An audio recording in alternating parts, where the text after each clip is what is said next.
The Scottish Government has called for a referendum on independence from the United Kingdom to be held next year.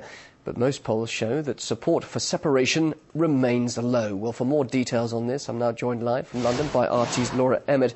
Laura, so tell us, what's triggered this proposal for a referendum?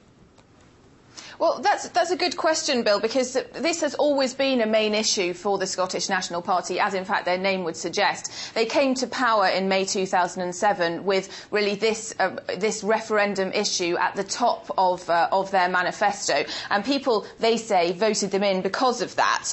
Now, Alex Salmond, who's the First Minister of Scotland, he says that if independence wasn't popular on the street, then nobody would have voted for them in the first place. But really what the SNP wanted to do was prove themselves in power first, and obviously they've been governing for 2 years now, and then bring this issue to the top of the agenda. And he's just made a speech, much like the Queen's speech that we have at Christmas in England, lining out what he will be doing, what he'll be prioritising over the next year, and this is at the top of the agenda. And as you say, they want to hold the vote in November 2010 on St Andrew's Day. St Andrew is the patron saint of Scotland. So really this is ratcheting it up. Details of the bill will become clear later on in the year. Then in spring, members of the Scottish Parliament will vote on it, and then hopefully in November there will be a referendum for the people.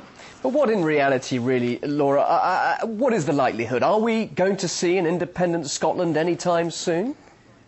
I think the general feeling is not. I mean, as you said, even amongst the people, it's not very popular. It's not very popular in Parliament, although the Scottish National Party are the ruling party in Scotland.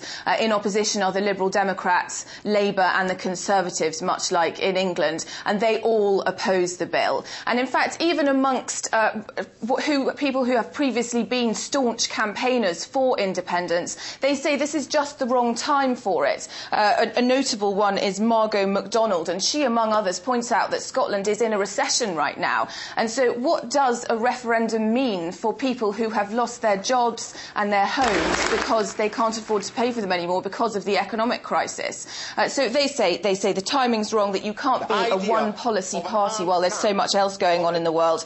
And also in the general public, the latest polls show that only 28% of Scottish people want independence from the UK, although actually it has to be said that the support for a referendum on the issue is a little bit higher. But also it should be said that this wouldn't mean, if there was a yes vote in a referendum, it wouldn't mean that Scotland automatically declared independence, because the Scottish Parliament doesn't have the power to do that. All it would mean that they could go to the UK government and start a debate about it there. Although if the Scottish people did vote for independence, it would then be very difficult for the UK government to turn around and say, no, you can't have it. So just finally then, what does the UK government say about this actual possibility of a referendum? What's its reaction so far?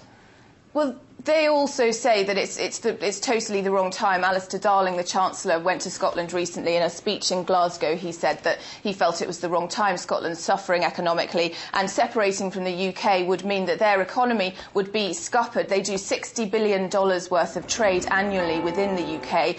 And of course, there is this question of increasing powers for the Scottish Parliament. But the argument is that the Scottish Parliament already has quite a lot of power, as we've seen very recently with the release of the Lockerbie bomber al-Megrahi. Scotland made that decision totally unilaterally, and in fact it's very much damaged the UK's relationship with the US. So they do have quite a lot of power already. Laura, thanks very much indeed. We'll leave it there for the moment. That's RT's Laura Emmett reporting live from London.